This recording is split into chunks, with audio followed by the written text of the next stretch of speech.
Hello friends, welcome to our channel Fidus in Wonderland, Masha and the Bear episode 5. ഏതോ ഒരു കാലത്തെ ആംബുലൻസിൽ നിന്ന് രണ്ട് ചെന്നായകൾ ഇറങ്ങി വരികയാണ്. ദിവസങ്ങളായി ഫുഡ് കിട്ടിയിട്ട് നല്ല വിശപ്പുണ്ട്. അപ്പോഴാണ് നമ്മുടെ മാഷ അതിലൂടെ പാട്ടൊക്കെ പാടി ജോളിയായി വരുന്നത്. ചെന്നായകൾ മാഷയുടെ പിന്നാലെ പോകുന്നു. ഒരു നിമിഷത്തിൽ അവളെ കാണാണ്ടായി. അവൾ നേരെ പോകുന്നത് കിട്ടുവിൻ്റെ വീട്ടിലേക്കാണ്. അവിടെ ചെന്ന് നോക്കുമ്പോൾ കിട്ടു തനിക്ക് കിട്ടിയ ട്രോഫികളും മെഡലുകളും എല്ലാം പോളിഷ് ചെയ്ത് വെക്കുകയാണ്. അതിൽ നിന്ന് ഒരു മെഡൽ എടുത്ത് കാണാൻ നല്ല ഭംഗിയുണ്ടല്ലോ എന്നും പറഞ്ഞ് മാഷ അതുമായി ഒളിച്ചു നിന്നു. അവളെ കയ്യിൽ നിന്ന് ആ മെഡൽ വാങ്ങിക്കാൻ ഒരു ക്യാൻഡി കൊടുക്കാമെന്ന് കരുതി കിട്ടു ഫ്രിഡ്ജ് തുറക്കുമ്പോൾ തന്നെ ആ ചെന്നായികൾ ജനലിലൂടെ അത് കണ്ടു. ഇത്രയും നാളും പട്ടിണി കിടന്ന ചെന്നായികൾക്ക് ആ ഫ്രിഡ്ജ് ഒരു സ്വർഗം തന്നെയായിരുന്നു.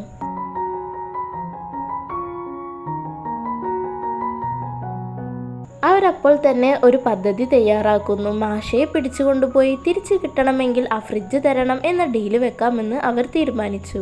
പുറത്തേക്ക് വന്ന മാഷയെ ഒരു ഗിഫ്റ്റിൽ ട്രാപ്പാക്കി അവർ എടുത്തുകൊണ്ട് പോയി. പുറത്തേക്ക് വന്ന കിട്ടു അവരുടെ ഡീല് കണ്ടു പൊട്ടിച്ചിരിക്കുന്നു.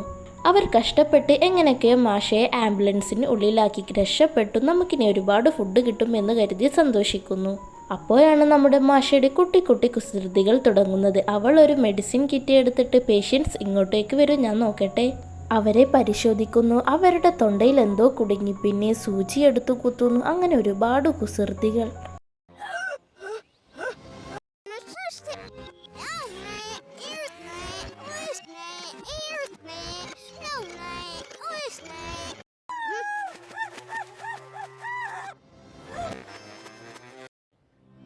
ആംബുലൻസിൻ്റെ ഉള്ളിലിരുത്തിയപ്പോൾ ആ ആംബുലൻസ് ഓടിക്കാനും തുടങ്ങി. അത് പിന്നോട്ടാണ് വരുന്നതും അത് ആ ചെന്നായകളുടെ പിന്നാലെ. ഇടിച്ചില്ല എന്നായപ്പോൾ അത് നിൽക്കുകയും ചെയ്തു. ചേടാ, ഈ പെണ്ണിനെ കൊണ്ട് തോറ്റല്ലോ.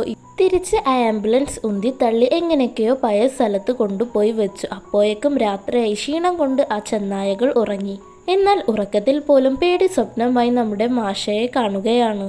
എനിക്ക് ഇവരുടെ ഇപ്പോഴത്തെ അവസ്ഥ കാണുമ്പോൾ ഒരു ഡയലോഗാണ് ഓർമ്മ വരുന്നത്. ഇത്രയും വലിയ ഗതികെട്ടവൻ ഈ ലോകത്ത് വേറെ ആരെങ്കിലും ഉണ്ടാവും എന്റെ കർത്താവേ. ഉറക്കത്തിൽ നിന്ന് നെട്ടിയുണർന്ന ചെന്നായ കാണുന്നത് തന്റെ അനുജനെ രാത്രി പോലും ഇട്ട് വട്ടം കറക്കുന്ന മാഷയെയാണ്. ചേട്ടാ, എങ്ങനെയെങ്കിലും ആ ഫ്രിഡ്ജിൽ എന്തെങ്കിലും ബാക്കിയുണ്ടോ എന്ന് പോയൊന്ന് അന്വേഷിക്കാമോ? അല്ലെങ്കിൽ എന്റെ ശവം കാണേണ്ടി വരും. കാരണം ആ ചെന്നായ അത്രക്കും ഗതി കെട്ടു. അതിൻ്റെ ഒപ്പം ഈ മാഷയുടെ കുസൃതികളും അത് സഹിക്കാനും കഴിയുന്നില്ല. പിറ്റേ ദിവസം ചേട്ടൻ ചെന്നായ അവിടേക്ക് പോവുകയാണ്. എന്നാലും മനുഷ്യനെ മാഷ വെറുതെ വിടാൻ ഉദ്ദേശിച്ചിട്ടില്ല. കിട്ടുവിൻ്റെ വീട്ടിൽ പോയപ്പോൾ ചെന്നായ കാണുന്നത് കിട്ടു നല്ല ഹാപ്പി ആയിരുന്നു ചായ കുടിക്കുകയാണ്. മാത്രവുമല്ല കിട്ടു അവർക്കായി ഒരു ഡീലും വെച്ചിട്ടുണ്ട്. മാഷയെ ഇനി തിരിച്ചെടുക്കണമെങ്കിൽ തനിക്ക് ഒരു ഡ്രം നിറയെ തേന് വേണം എന്നായിരുന്നു ഡീല്.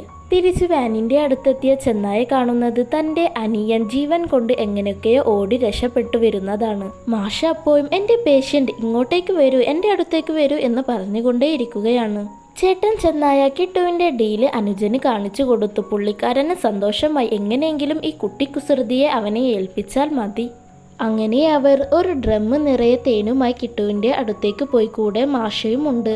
കിട്ടുവിന് എന്തായാലും അറിയാമായിരുന്നു കൊണ്ടുപോയവർ മാഷയെ ഒന്നും ചെയ്യാതെ തന്നെ തിരിച്ചു കൊണ്ടുവരുമെന്ന്.